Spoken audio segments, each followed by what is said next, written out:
Bonjour et bienvenue dans cette vidéo. Aujourd'hui, je vais répondre à une question d'un utilisateur. Donc c'est Kabeta qui m'a posé la question par email et du coup, je vais répondre pour tout le monde. Donc je vous lis son message. Je connais un petit peu le Mac, je me débrouille avec vous sur YouTube, mais j'ai encore beaucoup de lacunes dans l'usage du système et de ses applications OS. J'ai un iMac, un MacBook Big Sur, iPad et un téléphone Android. Comment faire pour les connecter tous? Merci d'être là pour nous éclairer. Bonne fin de semaine et à bientôt. Alors, Kabeta, c'est simple. L'identifiant Apple joue le rôle central dans la synchronisation des données entre vos appareils et via iCloud. Il s'agit d'un compte qui donne accès à tous les services Apple, y compris l'App Store, Apple Music, iCloud, iMessage, FaceTime et plus encore. Et lorsque vous utilisez le même identifiant Apple sur tous vos appareils, vous pouvez maintenir toutes vos informations à jour sur chaque appareil. Donc c'est impératif d'avoir un identifiant Apple, mais ça je pense que vous en avez certainement un, puisque quand on initialise pour la première fois par exemple un appareil Apple qu'on vient d'acheter, on va nous proposer de créer un compte Apple. Ensuite, il suffira de se connecter avec ce même identifiant Apple sur tous vos appareils, donc sur un iPhone, un iPad, un Mac, etc. Il suffit d'aller dans les réglages du système, dans Identifiant Apple, dans iCloud, et dans Apps utilisant iCloud, vous cliquez sur Tout afficher, et vous allez pouvoir activer et désactiver ce que vous voulez synchroniser. Donc ça, je vous le montre sur Mac, mais vous pouvez aussi le faire à partir d'un iPad ou d'un iPhone. Une fois que tout est configuré, vos informations seront synchronisées sur tous vos appareils.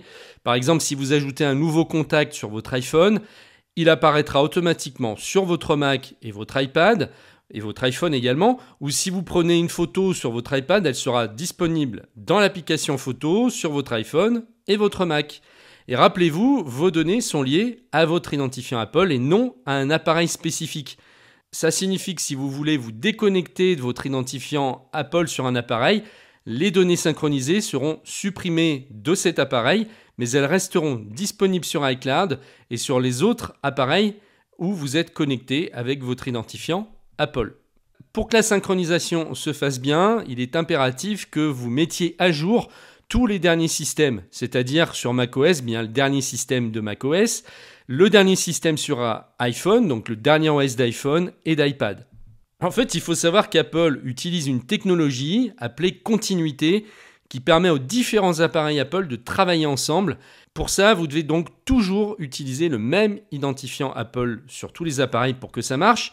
Et vous pourrez ainsi bénéficier des fonctionnalités comme handoff pour continuer une tâche commencée sur un appareil sur un autre, Universal Clipboard pour copier du texte sur un appareil et le coller sur un autre, AirDrop pour partager facilement des fichiers entre appareils et autres.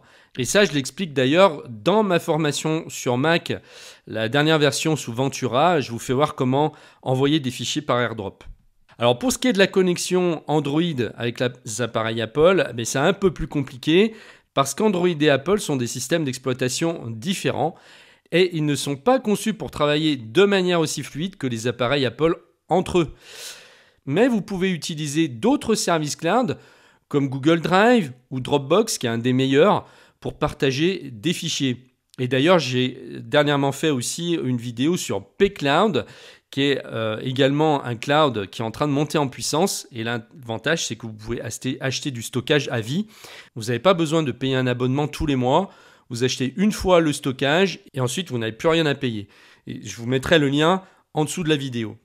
Et pour les emails, les calendriers, les contacts, vous pouvez ajouter votre compte Google à votre Mac, MacBook ou iPad via l'application Mail ou Calendrier. Et vous pouvez également utiliser d'autres applications qui permettent une meilleure compatibilité entre Android, iOS et macOS. Mais ça, il faut faire des recherches sur Google pour trouver des applications qui peuvent vous aider pour ça. Voilà, donc j'espère avoir répondu à votre question. Et si vous voulez aller plus loin pour comprendre le fonctionnement de votre Mac et comment faire les réglages au mieux, eh bien j'ai ma formation sur Mac réalisée sous le dernier système Ventura. Vous pouvez y avoir accès en cliquant sur le lien qui se trouve juste en dessous de la vidéo. Je vous remercie de m'avoir suivi et je vous dis peut-être à tout de suite dans la formation.